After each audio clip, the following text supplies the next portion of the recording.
In a British Academy panel discussion in 2015 with Diarmaid MacCulloch, Mantell described what she was doing with her Thomas Cromwell, explaining that previously he was not the sum of historical facts, but the sum of prejudices, information, disinformation, rolling on from generation to generation among popular historians, amongst novelists and dramatists, unquestioned, unchallenged. Discussing whether her version is more or less accurate than a historian's, she explained the difference between the two types of portrayal.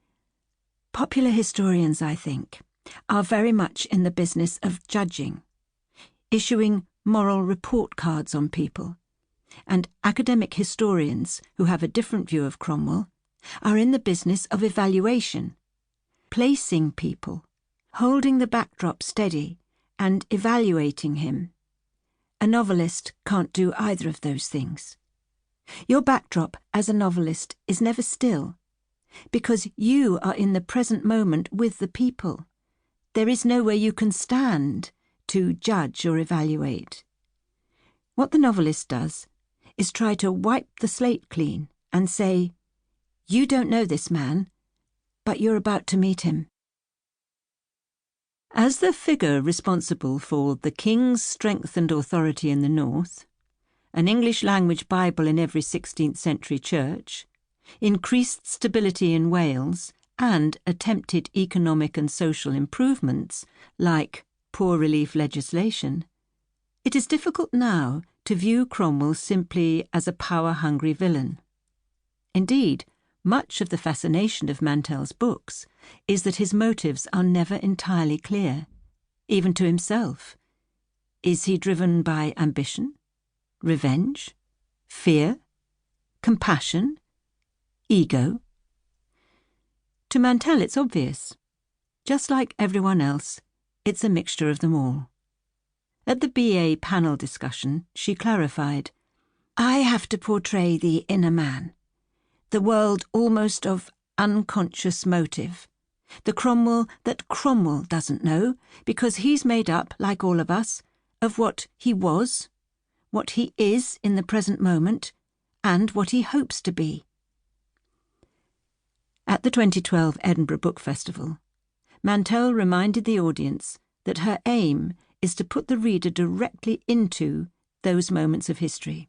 The essence of the thing is not to judge with hindsight, not to pass judgment from the lofty perch of the 21st century when we know what happened. It's to be there with them in that hunting party at Wolf Hall, moving forward with imperfect information and perhaps wrong expectations, but in any case, moving forward into a future that is not predetermined, but where chance and hazard will play a terrific role. Ultimately, she recognised that Cromwell's success led to his undoing, an undoing that the king repeatedly regretted in subsequent years. Mantell proposed that beyond all the rumours and myths, after a certain point in Cromwell's career, there was one unassailable compulsion at work. Once you've begun climbing that ladder, you can't stop. There is no point where you can balance. You just have to keep on climbing when people are shaking the foot of it all the time, so very often. People have to remember this when they apply hindsight and moral judgments. At the root of it, it's simply a question of survival. Main themes. The fabric of the world. In public, the cardinal wears red, just red, but in various weights, various weaves, various degrees of pigment and dye, but all of them the best of their kind, the best reds to be got for money. There have been days when, swaggering out, he would say, "Right, Master Cromwell, price me by the yard." And he would say, "Let me see," and walk slowly around the cardinal, and saying, "May I?" he would pinch a sleeve between an expert forefinger and thumb, and standing back, he would view him to estimate his girth. Year on year, the